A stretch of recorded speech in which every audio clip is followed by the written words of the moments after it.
Yo guys, it's your boy Dylan alongside with my dad. Yo, And today we're going to be doing our reactions to Super Bowl 59. Which for those that don't know, Super Bowl 59 ended pretty ugly. 40 to 22 Philadelphia. Philadelphia won their first Super Bowl title since Super Bowl 52 when they beat the Patriots back then, but they were actually able to conquer Kansas City and actually to get revenge from Kansas City after they lost to them initially 2 years ago. Yeah. So, if you want to know how the game all started, it all started as usual 0-0.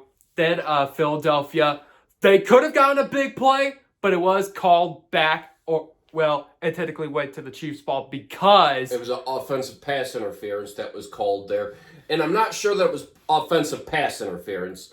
I think it was more or less a face mask penalty. If you would have actually seen it better, it looked more off of that, but they considered it the push, is I think what they were calling for the pass interference. But unfortunately, Kansas City couldn't even connect on that drive. So Philadelphia got the ball back. Then they were able to score 7. And then after that, Kansas City didn't do anything again. Then it went for 10. The Philadelphia was up 10-0.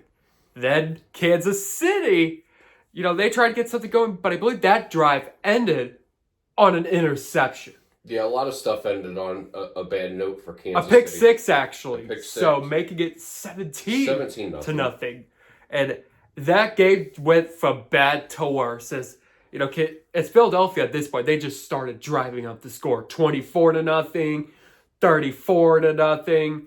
And then finally, Kansas City got 6 on the board. But have you ever heard the words too little, too late?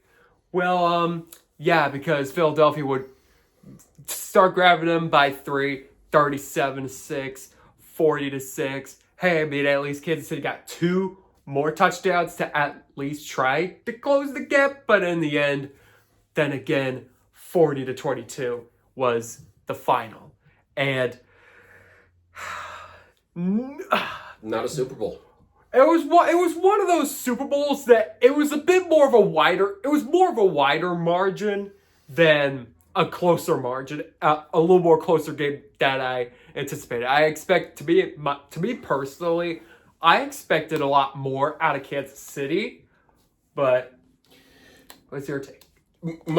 Here's my take on everything. As far as we talk about it all season long, Philadelphia. I'm gonna put out some fun facts here, guys. I'm gonna put a lot of fun facts that it's everything. This whole year, a lot of people are sitting here. Oh, did Kansas City get help with the refs? So the interpretation of everything started off on a bad note of are the refs involved with helping them cheat or anything of that nature? There was no cheating involved. There was no cheating involved. If you want to statistically look at anything of their, if the refs really helped, then they would have, Kansas City would have done better. It was more or less coming out of the gate that they had a lack of enthusiasm. You really didn't see them jump out the way that the Philadelphia Eagles did coming out of it. The Eagles just had a lot more momentum going on they had a lot more Eagles fans in that stand. And that crowd noise really does play an effect to an emotion and really does set a tempo for these teams when they are out here playing. Now, I'm not using that as an excuse or anything of that. There was really no blitz being done by the Eagles. However, they were rushing 4 men. That O-line that we've talked about numerous times during the regular season of the Chiefs, it just fell apart. The defense actually on paper did better than what it looks. However, the defense just got tired for the time of momentum being out there. They were just out there so much time compared to the Chiefs offense. And, being able to block, DeAndre Hopkins not catching balls, Kelsey not catching, it's really a momentum breaker. Were there I don't like it when the announcers get involved with questionable calls, simply because of the fact of that really changes everything as well too. Were they penalties? They were penalties. At some point, you saw the holding of the mask. So to act oblivious to say, oh well, it probably should have gone as a 15-yard face mask penalty instead of a pass interference. Same thing on the drive by the Chiefs where then they had a play call back and go from there. However, they really never established any running game. Pacheco was really never a momentum force, nor was Kareem Hunt. So the Chiefs really just did not come out a lot and capitalize or bring what they really needed to do. In a way, it was kind of a bad, to me, I like games that are close by simply because it's better than watching blowouts like that. That was one game that I will say that was probably one that I could care less for or anything of that nature. But the phases of the Eagles just really played a lot better ball going from there. Now, here's the thing about it for Philadelphia as far as on things.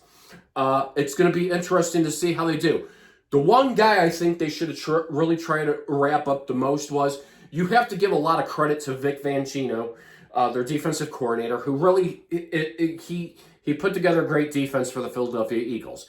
Kellen Moore is now on his way out to become the head coach of the New Orleans Saints. You got to give him the credit for what he did offensively with Jalen Hurts this year, with what he did with Barkley, what he did with Brown. He really put together an offensive line that was unstoppable. Nick Sirianni, this is a guy that Philadelphia fans were calling earlier in the year, literally within the first 4 games of the season, to fire him, and was getting into arguments with people in the fans in the stands. So it's kind of funny how everything just really transformed as the season goes on. There was a lot of expectation going out there. I expected the Chiefs to do a lot better actually, than what they did out there. And that was just a lackluster performance all the way around for the Chiefs. I would not, that was kind of like a practice game for the Eagles. In the last 2 games between them and the Commanders, they put up over 90 points. I sense a big statement there. However, I wish it was a little closer of everything. You can't win them all. The hat goes off to the Eagles 100% on that game. However, I think there's a lot of unfair assessment that has to be evaluated. And let's turn the table. If the Chiefs would have found a way to come back, would cheating be involved, or saying, they had a lot of pressure brought onto them about the refs for the last 2 weeks, and especially on the play with Josh Allen, where they say, hey, he could have been, at the first down or whatever, the refs helped him or whatever. You put a lot of pressure on that, so that's where they kind of sit at and everything. However, the refs don't manipulate the game. It's the performance of the players on the field. That's what people don't understand out there. It's the players on the field, and when you're people don't realize when that momentum shifts, it takes a lot out of that game and everything, and that O-line really did not protect Mahomes one bit last night in the Super Bowl. And, you just got to give it to the front 4 of the Eagles defense that really came pounding and grounding them. And, they did what they were supposed to do against Barkley, but they could not stop the others, which was the air game and everything of that nature. So it brings out a lot going from there. And time will tell, a lot of off-season things will happen now. They'll have to regroup and everything. Overall, hats off to Philadelphia. You get your Super Bowl win and everything. You should be happy about that. Jalen Hurts gets his first ring. They deserved it a lot better than the Chiefs did. The Chiefs really did not go out there showing any, fight or wanting to, complete a quest for a 3-peat or whatever going from there. So that took a lot out of them as well, too. So what's your take going on? How do you think, going in the offseason, where you see things going between these two teams? I think for the Eagles, maybe see if, losing, if they do lose Kellen Moore, which, they most likely will. I think that's gonna have to be a thing that they're gonna have to adjust to, because Kellen Moore is a great offensive coordinator. He is. I love him. And he was even good with the Cowboys. He was. He just couldn't get over that. So, hopefully the Eagles, they could have a good offense without Kellen Moore being their coordinator. They'll have an adjustment to make and hire somebody else with that. And maybe they could try to be that threat again, in their new coordinator. And, we'll see if that happens.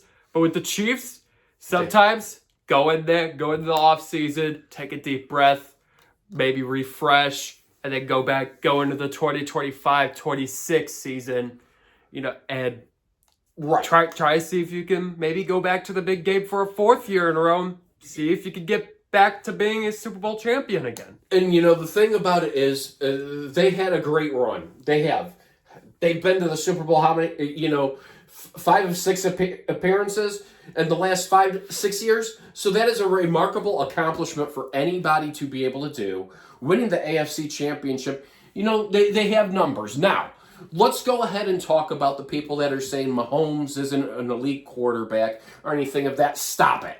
Just stop with that. Simply because he put his name out there, he's built a team. That just it's poor sportsmanship saying so you cannot compare Tom Brady to Mahomes or Elway or Montana or Steve Young or Brett Favre. None of it. You do not compare QBs in that way or sense of anything. They are all on their own elite level to some sort of capacity. What he's been able to do is remarkable and everything. However, all these people that are saying, oh, well, Mahomes doesn't do... He's, Super Bowls or not, his stats, prove what he has and everything. But they're going to have an interesting offseason because this is where they hit their cap space really big. So they're, defensively, they might lose Justin Reed. But they need to really, I think, defensively, they're set. They need to work, if they want to make it back, they need to work on getting a better protection for that offensive line and get get a left tackle, get a right tackle, and actually be able to utilize protection to the quarterback, because the Eagles just picked that apart and everything. And then the Eagles, Kellen Moore, great offensive coordinator, loved him with the Dallas Cowboys. I'm happy to see him get a head coaching job. Should be interesting to see what he is able to do with the Saints and everything. But it's going to be interesting to see what the Eagles do this coming up season.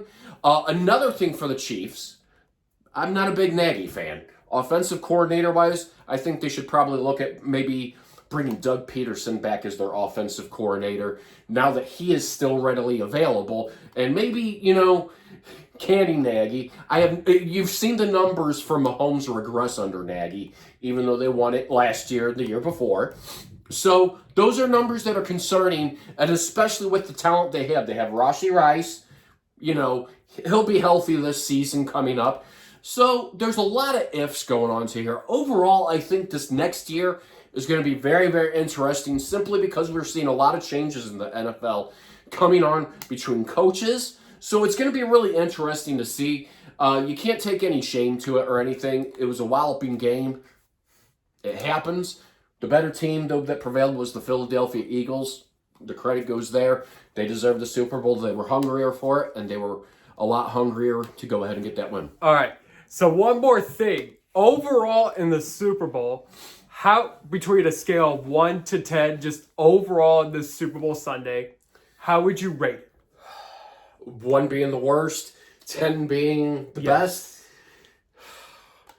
Jeez. Do I really have to? Yep. Do I really have to rate? I would rate this as a 1. Simply because it wasn't anything enthusiastical for me to say, oh my gosh. I mean, me, myself, and I like closer games.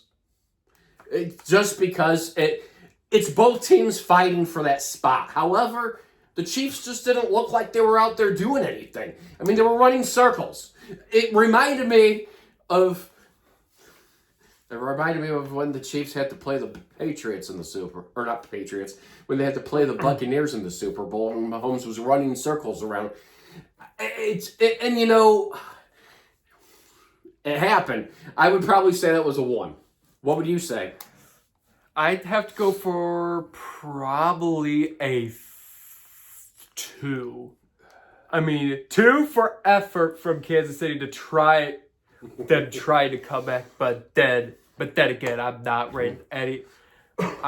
rated anything higher than a 2. So I think the highlight of my night was eating a Philly cheesesteak sandwich and an Italian beef sandwich, guys. I had more enthusiastical time eating my sandwich over watching the game. And again, I like the games that are right there thrilling on the seat. You know, just to kind of, to me, they're more exciting that way. And I don't like blowouts. And unfortunately, that was one lopsided game. Again, not making excuses out there. The Chiefs just didn't look like themselves out there. I mean, you saw them on the sidelines. They were just kind of sitting there like, oh my gosh. I was really worried when it became 17-0. So yeah, that's really it for now. And that basically concludes another year of some NFL football. We'll be doing it all over again this September. So your bracket busted 100%. Because technically I had Detroit winning. My bracket made it to the Chiefs at least, but I busted in the Super Bowl. Congratulations once again to the Eagles. They deserve it. Nick Sirianni getting his first Super Bowl win. He's been there twice now, and that's good for him. I mean, congratulations to him 100%. You know, his statements he made in the earlier part of the season really came focused, and I'm happy for him. Alright, so that'll do it for today's video. If you guys want to see more content like this, smash the subscribe button, smash the like button, comment if you want to see something else. Comment for some content ideas, because it's technically hockey season now, and also baseball season will be coming up. So until then, I'll be seeing you guys in the next video. Peace out.